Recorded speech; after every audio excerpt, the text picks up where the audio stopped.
Oi, pessoal, estamos de volta. Lembrando que nós estávamos falando sobre o papel do diálogo e da comunicação. E disse para vocês que eu estaria falando, após a nossa pausa, sobre estratégia para promover o diálogo.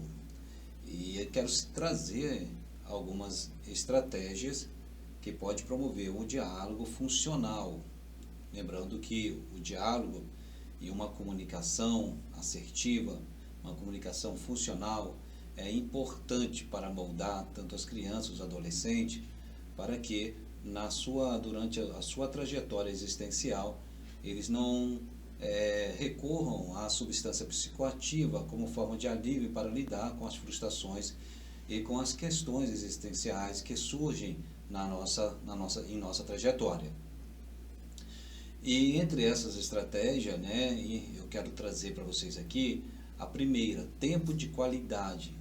O que seria tempo de qualidade? O tempo de qualidade é você dedicar tempo exclusivo e sem distrações para conversar, como exemplo, durante as refeições, passeios ou até mesmo antes de dormir.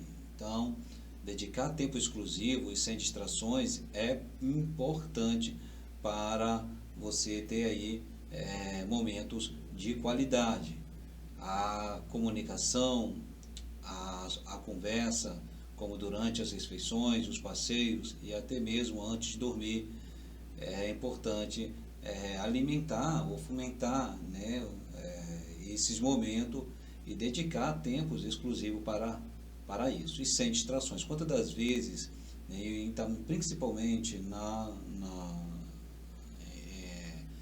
em nossa geração, nessa geração pós-moderna, nesse mundo digital, durante o almoço, durante as refeições, é muito difícil hoje a gente encontrar uma família que durante o almoço ou durante a sua refeição não ter um celular, na mesa. As pessoas mesmo durante o almoço estão ali se distraindo com os entretenimentos do mundo digital. E esses momentos, como o momento da refeição, o passeio, até mesmo antes de dormir, são momentos exclusivos, que merecem um tempo também exclusivo. Os distratores, eles sempre estarão presentes, mas cabe a nós filtrar e selecionar o que é essencial e o que não é essencial.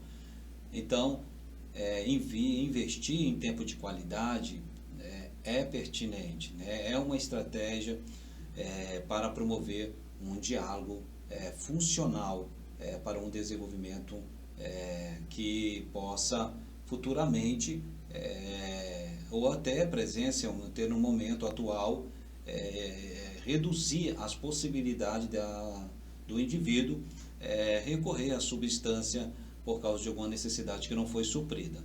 Além do tempo de qualidade, também investir em escuta ativa e empática. A escuta ativa e empática é uma estratégia funcional que vai promover um diálogo funcional.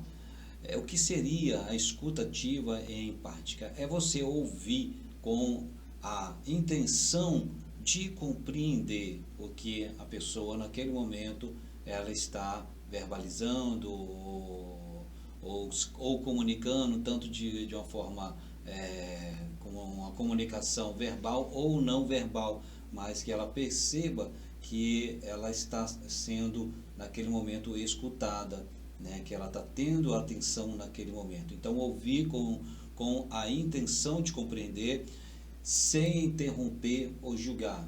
E isso é uma escuta ativa, é uma habilidade social e emocional. É uma competência. Às vezes, o outro ele está com a necessidade, principalmente o adicto, ele às vezes não está querendo expressar, querendo verbalizar, colocar para fora suas questões, e aí a família ela está sempre interrompendo, está sempre julgando, está sempre falando que não era para fazer não era para estar nessa vida, que você é muito bonito para você ficar assim, você é uma pessoa acomodada, você não quer nada com a vida. Essa escuta ativa tem a suspensão do julgamento. Você escuta de maneira ativa sem julgar, sem interromper a necessidade do outro naquele momento de estar falando. Então, ter uma escuta ativa e também empática. No caso também da empatia, é tentar se colocar no lugar do seu filho, né? No lugar do outro. E se tentar se colocar no lugar do filho ou no lugar do outro, quer dizer o quê? É você se colocar no lugar do outro, mas não no seu julgamento, não na sua perspectiva, porque às vezes a família se coloca no lugar, né, ali os pais se colocam no lugar do seu filho, mas na sua perspectiva, sabe que ele está passando por um momento complexo devido à sua relação com a substância psicoativa, está fazendo uso nocivo de substância, ou até mesmo se já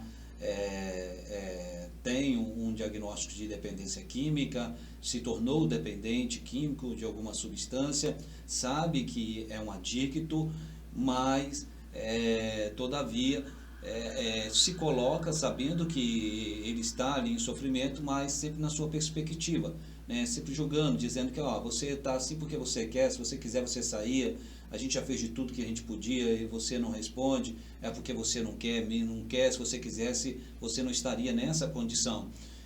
Então a escuta ativa, a empatia, ela suspende esse julgamento, e você se colocar no lugar do outro é você se colocar na perspectiva do outro, não na sua perspectiva, mas na perspectiva do outro, fazer esse movimento de estar no lugar do seu filho, mas na perspectiva dele, ok?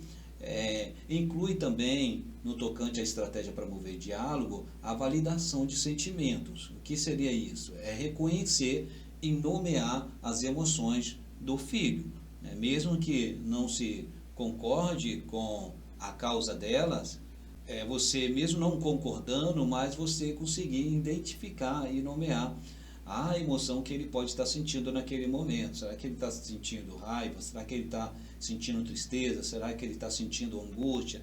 Será que ele está sentindo ansiedade? Então, reconhecer as emoções e nomear as emoções, reconhecer o sentimento e nomear as emoções é importante, né? Ou seja, percebo que você está com raiva e é compreensível sentir isso. Você está reconhecendo que o filho ele está com raiva e isso é compreensível. Isso é uma comunicação compassiva, né? Você está validando o sentimento dele de uma maneira não violenta. Perceba um exemplo que eu citei aqui, né? O seu filho chegou em casa e está em abstinência, e aí começa a ficar com raiva, né? Começa a ficar com raiva e começa a agir de maneira disfuncional, e você pode dizer, percebo, filho, que você está com raiva e é compreensível sentir isso, compreensível sentir essa raiva, ou seja, ele vai perceber que ele está sendo percebido, né, e que as suas emoções também ela está sendo percebida. Isso é importante para essa modelagem. E a comunicação não violenta, o que nós temos falado aqui, né, a comunicação violenta é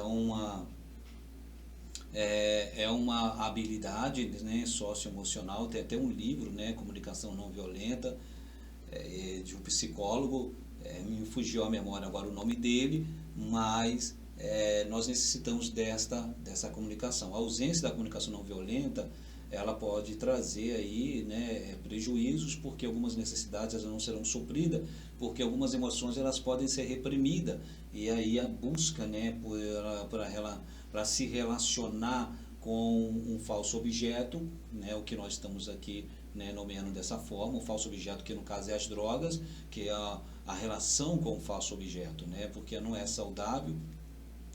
E o que seria, assim, de uma maneira bem genérica, comunicação não violenta é expressar necessidades e sentimentos de forma clara e respeitosa, sem culpar ou criticar.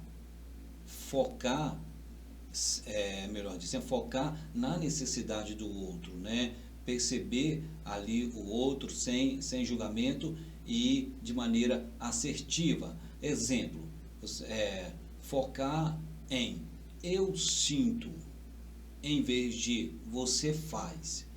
Você fala muito sobre o sentimento. Eu vou dar um exemplo: o filho chega em casa e ele acaba furtando um dos objetos dentro do lar para vender e alimentar a dependência química, e você pode, né, dizer para o filho: olha, você faz essas coisas que não é para fazer, você vai se dar mal uma hora. Não é falar isso, né? Ou falar: você está furtando, o seu próprio pai furtando em casa, você está como ladrão. Não é essa comunicação, né? Você é um infeliz, você não quer compromisso com a vida. Não é falar sobre isso, é você falar sobre o seu próprio sentimento. Eu sinto tristeza, eu sinto desconforto quando você faz essas coisas. Então, a comunicação não violenta, ela ajuda a gente perceber, a gente falar de forma assertiva, observando o pensamento, o sentimento, a necessidade do outro, ok? Também inclui entre as estratégias para promover honestidade e transparência. Ou seja, pais que são honestos sobre as suas próprias experiências e vulnerabilidade tendem a encorajar a honestidade dos filhos. Então, os pais que são honestos sobre as suas próprias experiências e vulnerabilidade, certamente eles tendem a encorajar a honestidade também dos seus filhos. Até Bandura, né, um teórico, ele diz que a gente aprende por modelo social, né? Nós somos modelados, né, por modelos sociais. Então, os pais que são honestos, que agem de maneira transparente, com transparência, eles tendem a encorajar a honestidade dos seus filhos. E abordar também tópicos difíceis, né? Tem muitos tópicos, né, que são difíceis de serem abordados, muitos pais que se sentem, muitas das vezes, sem jeito, para poder conversar sobre drogas, sobre sexualidade. Então, não evitar a conversa sobre drogas, sexo ou outras questões desafiadoras é importante, né, no desenvolvimento da personalidade e até do caráter, né, do seu filho. Então, é importante abordar esses tópicos difíceis. Se você tiver alguma dificuldade, você pode buscar uma terapia familiar para você ser instrumentalizado para lidar melhor, de forma mais assertiva com os seus filhos. Ou seja, abordá-la, os tópicos, né, esses tópicos complexos, né, que são difíceis, de forma aberta, com informações baseadas em fatos e pessoal, sem moralismo excessivo. É importante, certo? Ok, pessoal? Eu tenho alguns exemplos práticos aqui. Tem um exemplo da história de Mariana, né, que diz que Mariana não é apenas um caso isolado de experimentação com substância, mas um retrato vivido do que ocorre quando a arquitetura familiar falha em seus papéis fundamentais de concentração emocional e orientação existencial. A sua trajetória revela revela a teia de relações entre estilos parentais desequilibrados, necessidade também, necessidades adolescentes não atendidas e a busca por substância como substituto patológico para funções psicológicas que a família não consegue promover. No núcleo da experiência, da vivência de Mariana, encontra-se um paradoxo doloroso, ou seja, ela estava simultaneamente asfixiada pelo controle rígido do pai, né, os pais que são muito rígidos, e abandonada à própria sorte pela permissividade também da mãe. E a gente vê o autoritarismo, né, paterno, o autoritarismo paterno com a sua ênfase na obediência cega, na repressão emocional, porque assim, quero até abrir um parênteses aqui, quantos pais, né, dizem, né, falam para os seus filhos, olha, vai colocar o lixo para fora. Aí o filho naquele momento fala, pai, espera um pouco, que eu já vou colocar. Aí o pai diz, seu pai não acabou de dizer, vai colocar o lixo para fora agora, quem manda dentro de casa sou eu, não sou eu que sou o seu pai. Então se eu sou o seu pai, então vai logo agora, deixa o que você está fazendo e coloca esse lixo lá fora. Gente, esse tipo, né, esse tipo de relação é uma relação de autoritarismo, né? E isso vai reprimir as emoções do filho, vai surgir resistência e ele vai ter as suas necessidades emocionais, afetivas, não serão supridas, e aí a possibilidade é muito maior dele buscar as drogas. E no tocante à história de Mariana, o autoritarismo paterno, com sua ênfase na obediência cega e na repressão emocional, criou o que a psicologia do desenvolvimento chama de falso self, ou seja, uma persona que Mariana adotava em casa para evitar punições. Mas, ou seja, ela fazia para evitar as punições. Ela fazia o que era dito, fazia, mas para evitar as punições, porque ela sabia que ela seria punida. Até Frederic, né, Burroughs, ele, na questão da abordagem do behaviorismo, né, ele traz na sua teoria, e até ele fala sobre reforço positivo, reforço negativo, ele fala sobre o comportamento de extinção, ele fala sobre a punição, e ele deixa claro que a punição, né, que a punição não é a melhor maneira da gente tratar os nossos filhos, educar os nossos filhos, né, sem utilizar a punição. Existem outras formas de poder você lidar com seus filhos, sem precisar de punir os seus filhos, sem precisar de ser autoritário com eles, de ameaçá-los. Então Mariana, veja que ela adotava em casa, né, determinados comportamentos para evitar punições. Ela atendia ao que era dito, mas para evitar a punição. Mas que a distanciava de sua experiência autêntica. Ela não conseguia, né, experienciar, ela não conseguia ser autêntica, porque ela era reprimida. Enquanto isso, a permissividade materna, por outra parte, né, parte da mãe, embora aparentemente mais acolhedora, negava a Mariana algo tão fundamental quanto os limites, ou seja, as experiências de ser verdadeiramente vista e contida em sua complexidade emocional.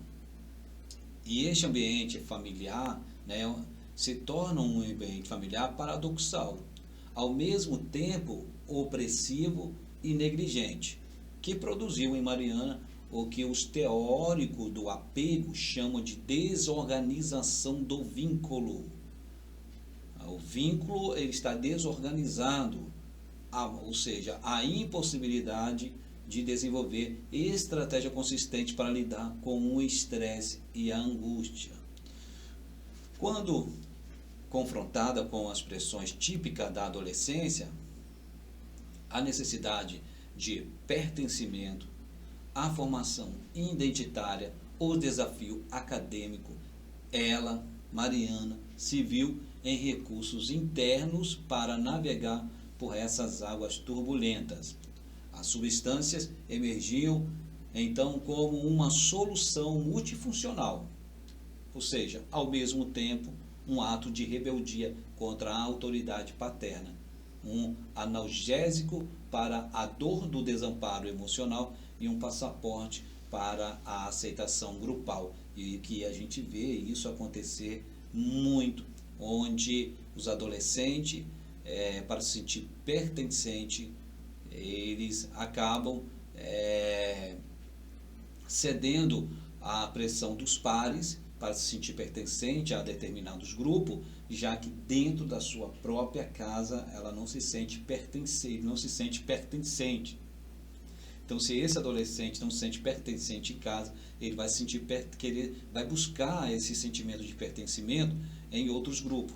E aí, se os grupos, né, se é um grupo onde as pessoas fazem uso de substância psicoativa, para ele se sentir pertencente, ele vai usar aquela substância. E aí vem, né, a resposta aí, ao mesmo tempo, né, o ato de rebeldia, né, contra a autoridade paterna, né? Veja que o comportamento é uma consequência dos eventos antecedentes, né? É uma consequência dos eventos antecedentes. Ou seja, o grupo de amigos que introduziu Mariana, ou seja, né, Mariana, ela foi introduzida nesse grupo. É um grupo de amigos, e esse grupo de amigos que a introduziu também quem incluiu, que aceitou ela, né, introduziu as drogas. E isso não foi um mero caso, mas o resultado previsível de sua busca por um sistema alternativo de pertencimento. Ou seja, enquanto sua família falhava em prover um porto seguro onde ela pudesse ser autêntica sem medo de julgamento ou abandono, o grupo de pares oferecia aceitação incondicional para ela. Ainda que essa aceitação estivesse condicionada a comportamentos de risco por causa da substância, a neurociência social mostra que para a adolescente em situações como a de Mariana, a ativação dos circuitos de recompensa ao serem aceitos pelo grupo pode ser mais poderoso do que o medo das consequências negativas do uso de drogas. Ou seja, existe uma ambivalência, né, devido a comportamentos aversivos, a consequências aversivas e consequências reforçadoras. Mesmo Mariana, exemplo, sabendo que as consequências devido ao uso de drogas, né, são aversivas, a consequência reforçadora acaba aí retroalimentando o comportamento dela com as drogas, a relação dela com as drogas, com a substância, porque enquanto ela está ali usando aquela substância, ela está sentindo alívio, está conseguindo de alguma maneira ali ser mais autêntica, porque ela se sentir em um espaço, em um lugar onde ela não será também julgada. Então, se a necessidade não é suprida lá atrás, de alguma forma, de alguma maneira, o adolescente, o filho, né, a filha, vai buscar de uma outra maneira a possibilidade dessa necessidade ser suprida, mesmo que seja aversiva. No tocante à virada na história de Mariana, falando sobre isso, a sua participação nas oficinas de diálogo familiar é reveladora não por sua excepcionalidade, mas por demonstrar o poder reparador da comunicação autêntica, ou seja, ela participa, né, de uma oficina de diálogo familiar e isso foi muito potencial para ela, demonstrando aí o poder, né, o poder reparador da comunicação autêntica, a comunicação assertiva. Portanto, quando seus pais começaram a substituir o ciclo autoritarismo autoritarismo, permissividade, por uma comunicação baseada em escutativa e limites empáticos, criaram pela primeira vez as condições para que Mariana integrasse aspectos de sua experiência que antes precisava dissociar, ou seja, a necessidade de orientação e a necessidade também de aceitação dentro do seu próprio lar. Vocês devem lembrar do exemplo que eu trouxe, né, de pais que foram levar os seus filhos para uma terapia, e aí chegando lá ao terapeuta familiar, ele solicitou, né, melhor dizendo, que os pais fizessem a terapia, não o seu filho. Com o tempo, os seus filhos mudaram o comportamento, e eles trouxeram esse relato da mudança de comportamento após algumas semanas, né, ou ali alguns meses, né, de terapia familiar. Já foi percebido a mudança significativa do seu filho. Por quê? Porque também houve uma mudança na comunicação dos seus pais, que eram autoritário, e a mãe, que era a mais liberal, mais permissiva. E aí, através da terapia familiar, esse filho teve uma melhora no seu comportamento, e isso serve também para os filhos que são adictos, né, que são adictos por álcool ou outras drogas. Por isso que a ressocialização familiar, né, a família, ela precisa de estar preparada para a inserção familiar do adicto, porque quando o adicto é inserido novamente ao seu núcleo familiar, em seu contexto familiar, da sua relação familiar, se a família ela não estiver preparada, esse adicto, ele certamente terá uma recaída, voltará ao mesmo padrão de comportamento, porque dentro do seu próprio núcleo familiar ele não foi aceito, foi julgado novamente.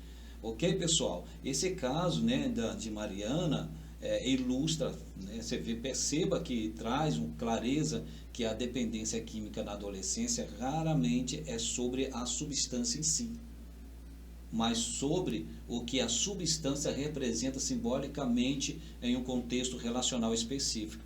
Porque ela ela teve o seu organismo contato com a substância, porque dentro do seu próprio lar ela não conseguia ser autêntica, né? Dentro do seu próprio lar, a necessidade de orientação e a necessidade de aceitação, ela não tinha isso dentro do seu próprio núcleo. E após os seus pais, né, trabalharem isso, e aí o comportamento de Mariana teve uma mudança, certo? Também para Mariana, o álcool, né, a maconha que ela fez uso, né, dentro desse caso, foram inicialmente, né, foram soluções de curto prazo para problemas de vinculação de longo prazo. Então ela buscou a substância, ela buscou a maconha, buscou o álcool, né, inicialmente como solução de curto prazo, mas essa solução de curto prazo era uma solução falsa, porque o problema era de vinculação de longo prazo.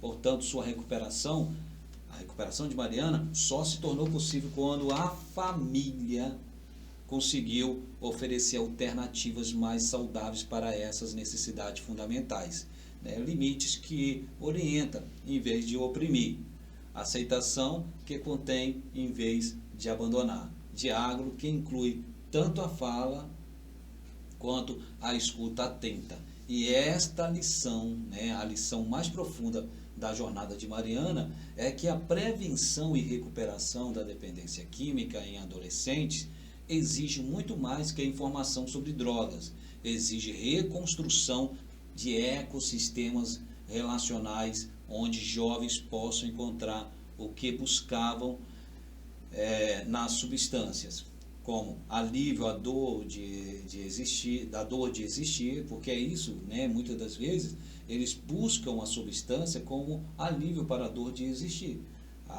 como coragem também para enfrentar os desafios e, acima de tudo, a experiência de serem verdadeiramente vistos e aceito em sua humanidade complexa. E a comunicação, o diálogo, ele é muito importante e que é na construção dos filhos, né? O diálogo compassivo, a comunicação não violenta, a escuta ativa, a empatia, né? A reciprocidade, que é um comportamento de ordem, a suspensão do julgamento, a orientação, a aceitação incondicional, facilita e ajuda a reduzir a possibilidade dos filhos, dos adolescentes, das crianças recorrerem às substâncias psicoativas como forma de lidar com a sua dor existencial. Ok, pessoal, até aqui eu quero também trazer uma informação sobre a cultura contemporânea, porque existe, né, a cultura, de tempo em tempo a cultura ela muda, né, a cultura ela é mutável, né, de tempo em tempo. Então a cultura contemporânea ela tem os seus desafios. A cultura, né, contemporânea emerge, como hoje, né, nos dias atuais, como um fenômeno paradoxal que é caracterizado por avanços tecnológicos sem precedente, que ao mesmo tempo que conectam indivíduos globalmente, de maneira global, fragilizam vínculos locais, por uma economia de abundância material que coexiste com escassez afetiva e por discurso de liberdade individual que mascaram novas formas de controle social. Nesse cenário complexo, o que acontece? A família ela se encontra em uma encruzilhada histórica, desafiada a reinventar o seu papel como matriz de desenvolvimento humano frente à transformação acelerada do nosso tempo. Exemplo, né, as minhas filhas elas estão sendo criadas em uma outra geração, em uma outra terra, né? A minha criação foi em uma outra geração, em uma outra terra, né? Se vocês já leram o livro ali Terra 1 e Terra 2, né? Eu sou da Terra 1 e a geração atual é da Terra 2, mas eu mesmo sendo da Terra 1, eu estou na Terra 2. E o meu olhar para essa geração atual deve ser um olhar empático. A minha escuta deve ser uma escuta ativa. A minha comunicação deve ser uma comunicação assertiva com suspensão de julgamento. Então, a cultura contemporânea, né, ela surge aí como um fenômeno paradoxal, e é necessário, né, a gente se reinventar, reinventar o papel, né, como matriz do desenvolvimento humano. E a aceleração tecnológica, né, dos últimos decênios, o que ela tem produzido, né, ou ela produziu, né, ela produziu uma mutação, digamos, antropológica, que afeta profundamente as dinâmicas familiares. As redes sociais, ao mesmo tempo que amplia as possibilidades de conexão, porque amplia as possibilidades de conexão às redes sociais, ela tem as suas funcionalidades, né? Então, ao mesmo tempo que elas ampliam a possibilidade de conexão, frequentemente operam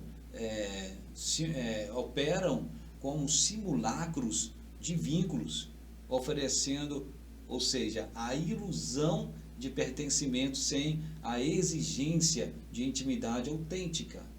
Para adolescente, em formação identitária, essa realidade digital, o que pode criar? Pode criar uma cisão perigosa entre o eu real e o eu projetado.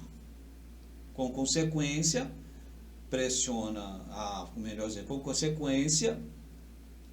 profunda para o desenvolvimento, isso traz, melhor dizendo, consequência profunda para o desenvolvimento emocional. E Paralelamente, eu quero falar sobre o neoliberalismo, como cultura que transformou o neoliberalismo como cultura. O neoliberalismo transformou o consumo de bens materiais e experiências em principal via de construção identitária. Dentro desse contexto, as substâncias psicoativas elas são cada vez mais mercantilizadas como produtos de estilo de vidas, associado a símbolos de status e inserida em narrativa de emancipação e prazer imediato.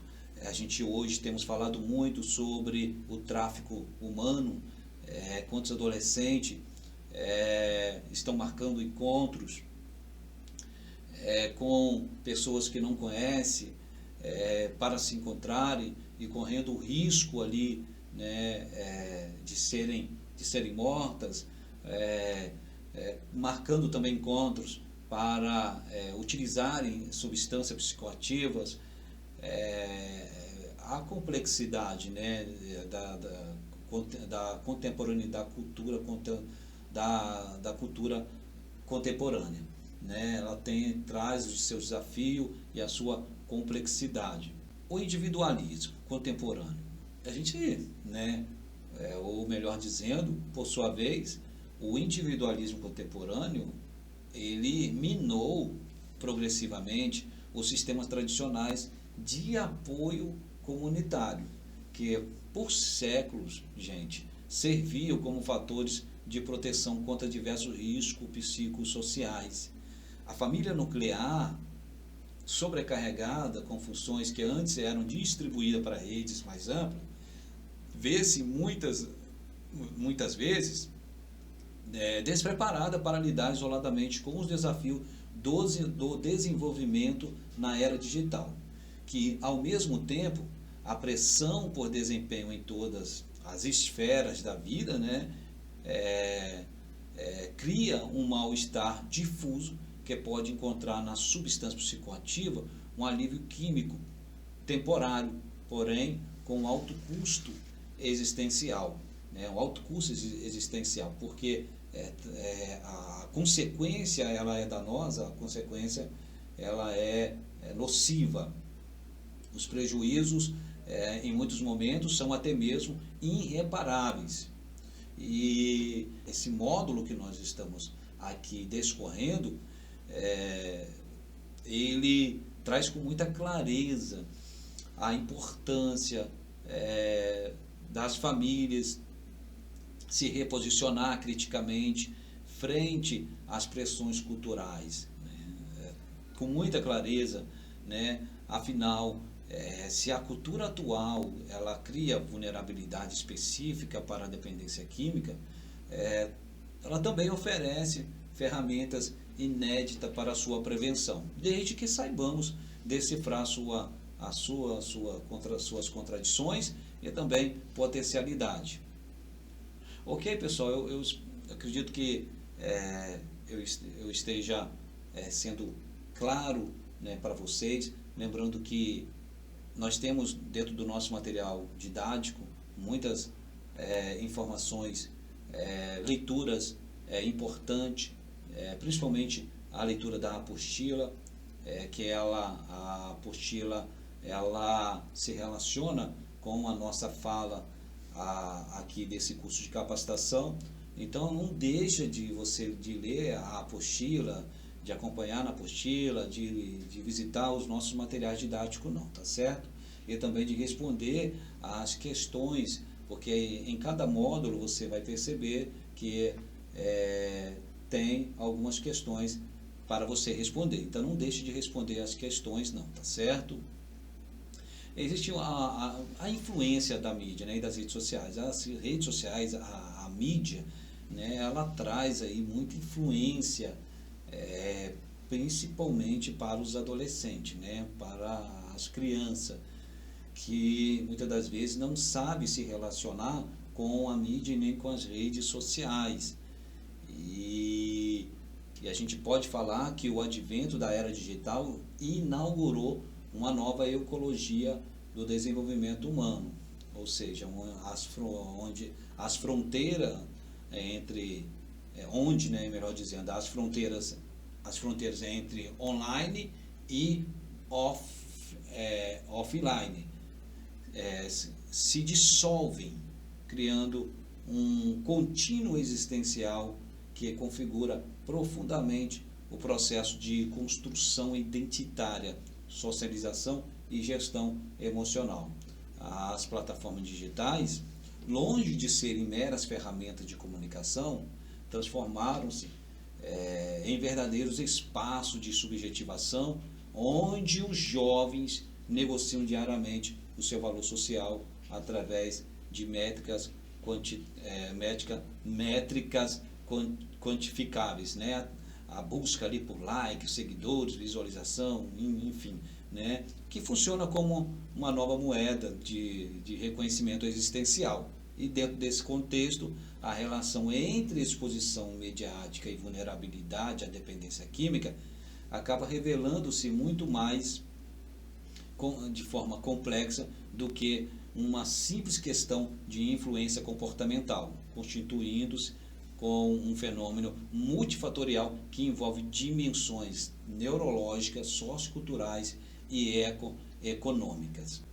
Eu não posso deixar de falar sobre o capitalismo, né, dentro desse contexto, né, o capitalismo de vigilância, né, o próprio modelo econômico que sustenta as principais plataformas digitais, né, o que acontece? Elas exploram comercialmente essas vulnerabilidades através de algoritmos. Não sei se vocês, né, entendem um pouco sobre algoritmos, né? Algoritmos que privilegiam conteúdos extremos, incluindo aqueles que globarizam o uso de substância. E a gente tem estudos que demonstram que após interagir com conteúdo relacionado a drogas, os jovens passam a receber até 3 vezes mais sugestões de páginas e grupos que normalizam seu uso. E essa bolha algorítmica cria uma percepção distorcida de normalidade, onde o consumo aparece como mais prevalente e socialmente aceito do que realmente é. E esse fenômeno conhecido como viés de normalização, né? A questão da própria normalização. E essa questão de normalizar as drogas, né? De normalizar, né? O consumo, né? De substância, isso tem aí de alguma forma danificado as relações familiares. Vamos para mais uma pausa e já voltamos para darmos continuidade e falarmos, né, sobre a desregulação emocional que é decorrente desse ecossistema digital. Tá certo, pessoal? Uma pequena pausa e já voltamos.